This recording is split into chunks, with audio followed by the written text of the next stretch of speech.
Here it is. Okay, so the first draft, the comments are good start.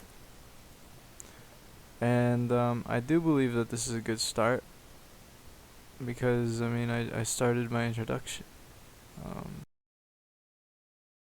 So, what was your research paper like before revisions? Please show me the earlier version and explain how you wrote it.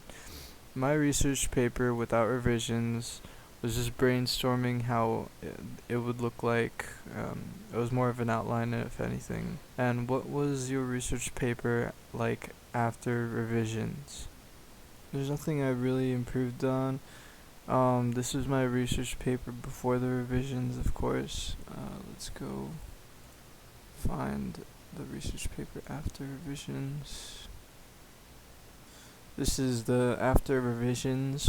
I did have some talks with the teacher, and I revised it with her in person and during office hours as well. Unfortunately, I'm not one to record office hours without asking, and I didn't ask, so I don't really have what she told me.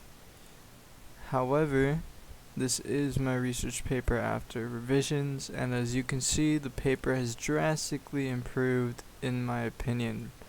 This is the second draft, and this is the third right here. So that's a pretty big improvement in my opinion. What have I learned about the writing process? I learned that sources can be used in a multi-dimensional way instead of just presenting a source by itself.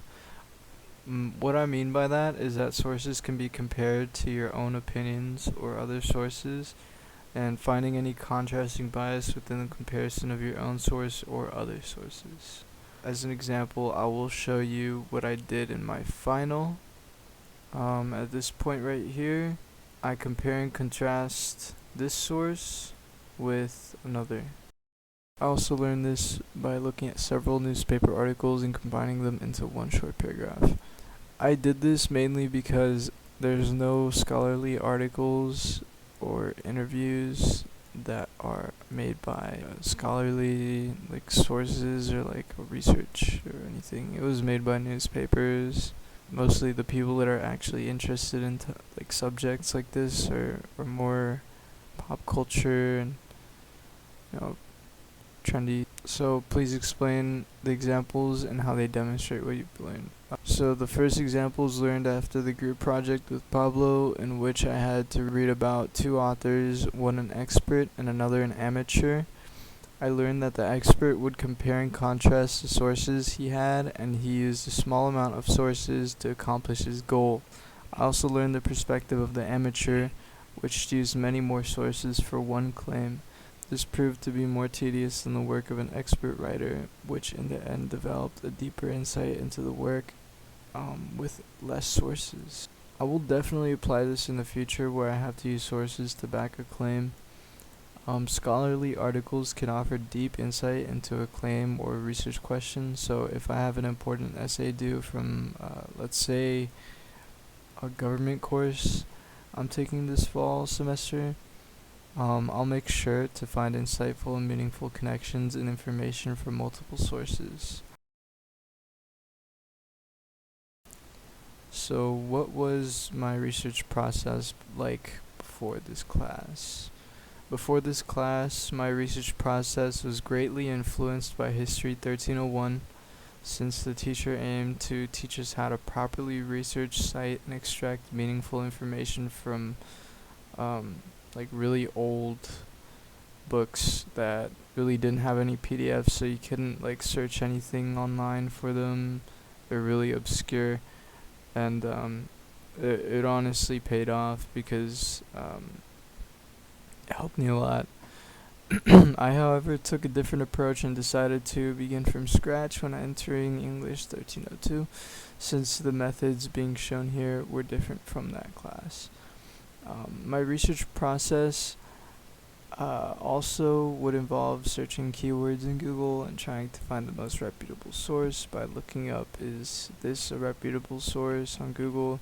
It's probably not a good idea since many newspapers are still biased and use questionable sources themselves to back their claims. Okay, how has my research process developed?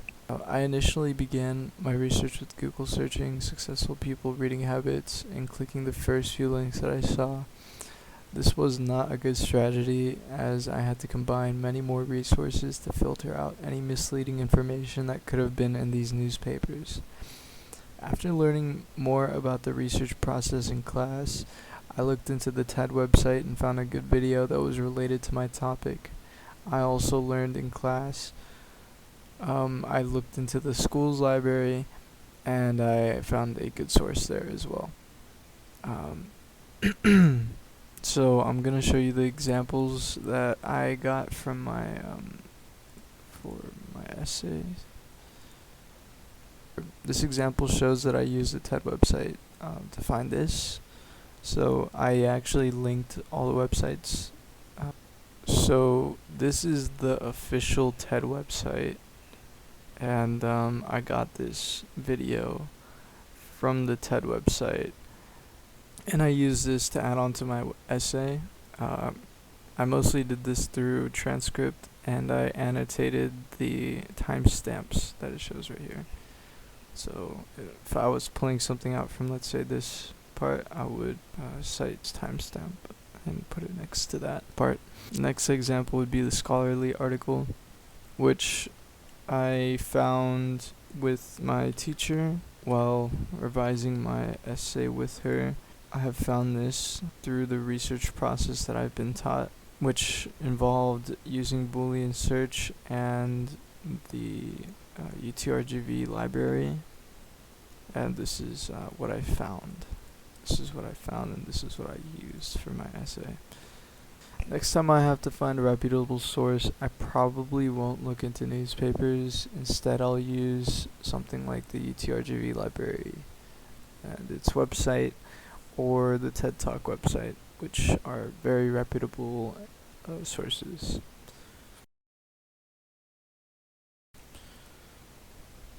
So what was my process for integrating or writing about sources into my writing before this class?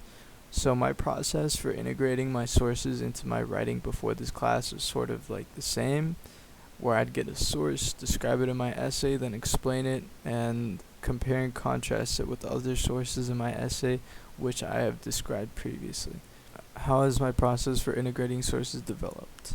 Okay, my process for integrating sources has developed more into the explaining with less sources when I realized that you don't need many sources to back a claim that is already known. It is, however, the opposite for larger claims, which require a lot more evidence to back up. So, examples of the work that I've developed in class. My first example for the integration of sources would be the Bill Gates newspapers. I didn't know how to properly integrate when I wrote this, and it shows.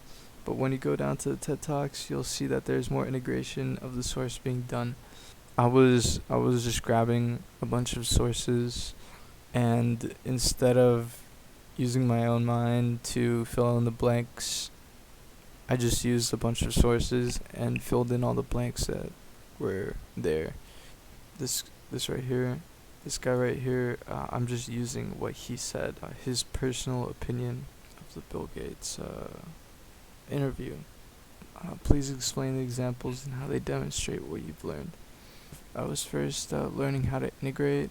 You could easily tell by the early draft work with the articles for rich people.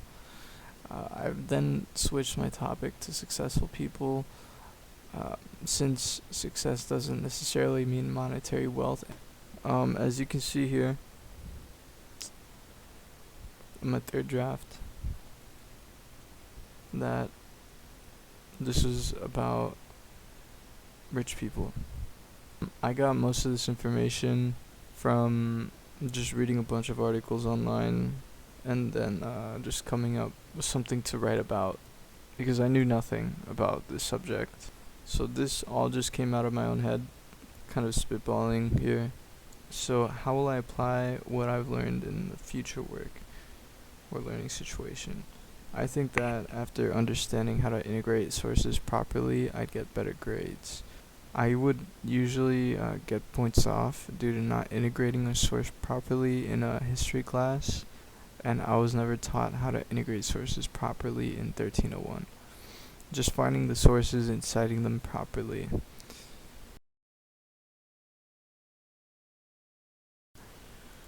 So, what was my process for learning with my peers and or engaging in feedback before my class? So my process of learning with my peers before my class was less engaging class-wise, and it really only helped me make friends with other people.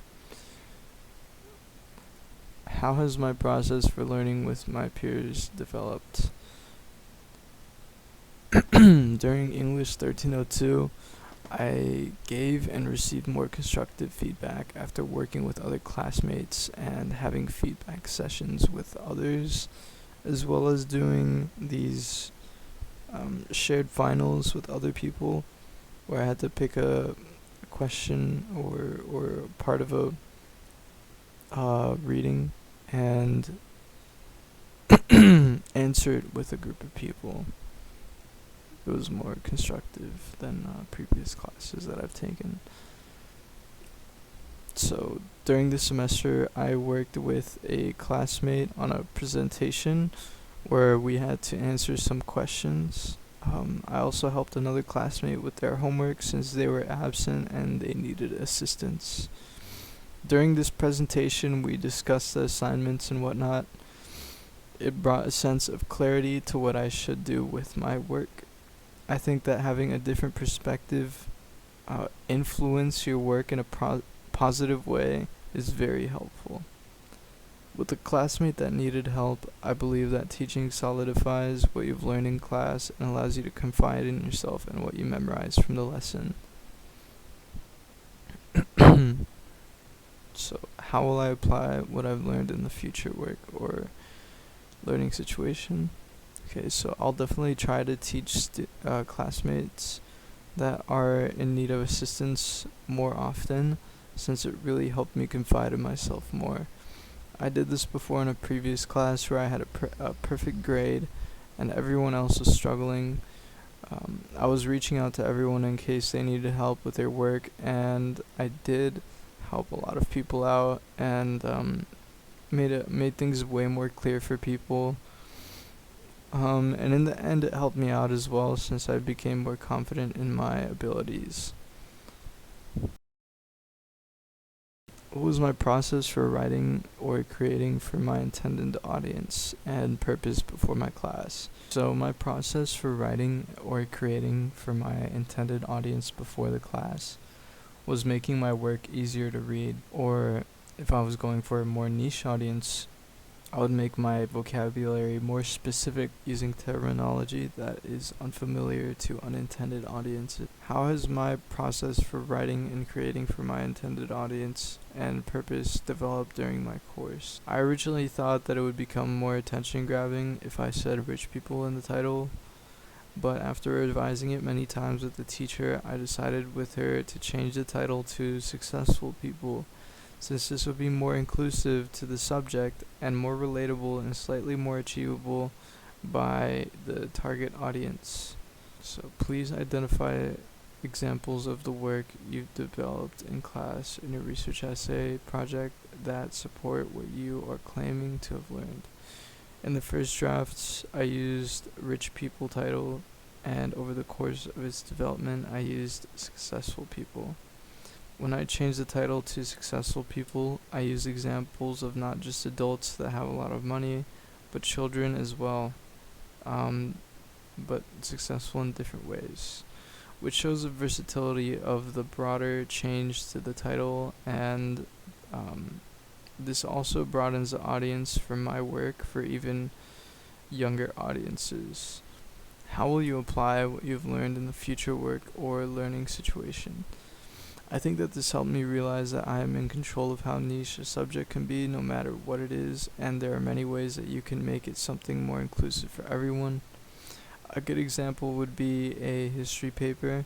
You can make it very informational and boring sounding, or you could make it more interesting to younger audiences by using more basic and fun sounding vocabulary. Alright, well, that's it for this video. Thank you so much for this great semester. I really enjoyed it. You have a very great teaching style that I really enjoyed. And I hope that we could meet again sometime. Or, it was a good time. Thank you. I also made this 3:33 in the morning, and I'm probably gonna finish even later. I